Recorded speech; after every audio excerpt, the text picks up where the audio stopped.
Yo, what's up, Midsummer Classic fans? I'm Chris. I'm the drummer for Midsummer Classic, and today we're going to be doing a drum tour. All right, so talk to us a little bit about what shells you play and why you play them. I have a D-drum reflex kit. I like it because I got the shells for under $600, and I mean, at least what the review said online, the kit actually sounds like it's a $1,000 drum set. So, I mean, I put good heads on them, I tune them the right way, and you know they sound pretty good. So what size shells do you use? I have a 5-piece, 1, 2, 3, 4, 5. My bass drum is probably my favorite part of the piece. It has a 22-inch length, which is longer than your typical 20-inch bass drum, so it's a little bit longer this way. It gives it more of a punchy sound to the bass drum.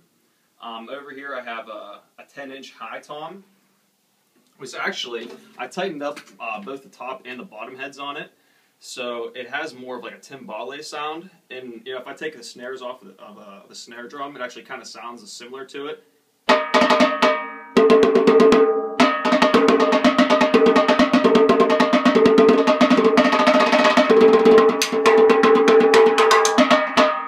So basically what you're saying is you pretty much have a 4-piece regular kit with almost like a auxiliary tom, you could say. Basically, yeah. Moving on down here, I have a 12-inch rack tom. This is my main tom for fills, I would say. I tune the heads a little bit loose, so it has more of a bassy sound, kind of like my floor tom. And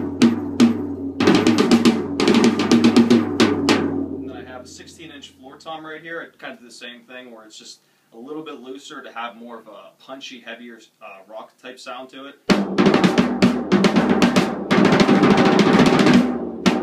Of course, I got my snare right here, where I tune them for reggae music, pretty much as tight as you can get them. I'm just constantly tightening them to get the high-pitched, what would you say, snare sound that you know, like a firecracker snare sound. Like.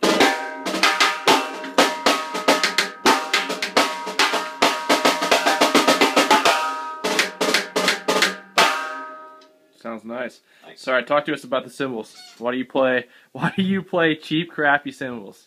Well, that's because I don't have a job yet. No, I play Sabian B8s, which are probably... They're like the lowest nice cymbals you can. Yeah, that's what I was trying to say. I have all Sabian B8s except for my Zildjian CXT right here. A 16-inch cymbal. I got that for $50 on musiciansfriend.com. Nice sale. Now, I have a 14-inch Sabian hi-hat right here. I mean, it's not the best cymbal in the world. It actually turned out pretty good in the recording, so I'm pretty happy with it. But this is definitely the first cymbal I'm going to replace. That could also have something to do with the fact that the guy that recorded your music has mad skills. I mean, that always helps. Also, got an 8-inch splash cymbal right here. Kind of use that in like auxiliary parts. Don't really use it. It's probably like my least used cymbal. Got my 18-inch rock crash right here. I use that. Don't use it for beats. I use it more for a crash, like whenever I'm just like coming in from like transition. Like on the 8th beat. Yeah, basically one part to another. Got the Zildjian. Got my 20-inch Sabian B8 right here. Rock Ride. I like it a lot because it hasn't broken yet, and I really don't think it's gonna break no matter what I do to it. Tell people about why your B8 Ride and your B8 hi-hat look so crappy. Well.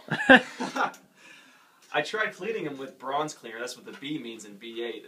It's either bronze. No, it's supposed to be brass, and that's brass. why you messed up. That's how much I know about drums. I'm retarded. But yeah, I tried cleaning it, and you can see there's just green and purple marks all over it. So that's just gorgeous. Looks great. Yeah. So then I got my 19-inch rock crash over here. I use this mostly for beats. Rock beats. Rock beats, yeah, obviously. Play a rock beat real quick. Give me an idea what you're talking about.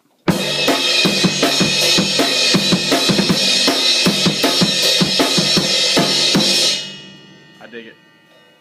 And then I got, to cap it off, my 18-inch Sabian, I like to call it a rock china. It's just a china, but I rock with it, so I like to call it a rock china. And it's pretty heavy duty. You know, we were in an easy core band before this, and I would just go crazy with the double bass beats and just go nuts with it.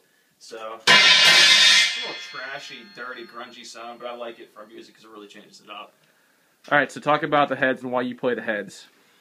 I use Remo Weather Kings, and the reason I like them, obviously they haven't broken. I've had this drum set for a year and a half now, and I mean, you can't even really tell that they're beaten up, but I mean, the reason I really like them is because they make any crappy drum set sound better. I used to play with attack heads, and they just had a long overtone after them, and you just couldn't make a drum set sound nice. But you know, it has that sustained tone, but Almost sounds like a maple drum. I wish. Well, it does sound like that. For those of you that don't know, I play a DW drum set, and this sounds just as good, which goes to show how underrated this drum set is and how nice these drum heads are. I mean, it really makes any drum set sound a lot better, and it's only for, you know, $100-$150 more to get bottom and top heads, and it's totally worth it. So, you want to talk about the paint job I have here? Oh, goodness, the paint job. The beautiful paint job. Well, the secret to the paint job is it's actually not paint. I did this all myself. It's actually Scotch's blue painter's tape, which, yeah, that's a big surprise. I did it for under $5. There you This is go. actually it's a white-on-white drum set. And it took me a few hours, you can tell. I mean, there's some quality craftsmanship that was put into this. Oh, yeah. But, yeah, I got the candy cane legs. Oh, yeah. With my floor tom here. Candy cane floor tom.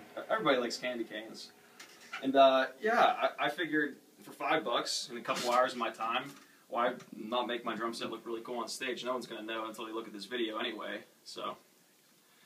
Well, this is my drum set. I've been Chris Thomas, and we want to thank you for watching, and stay tuned for more videos.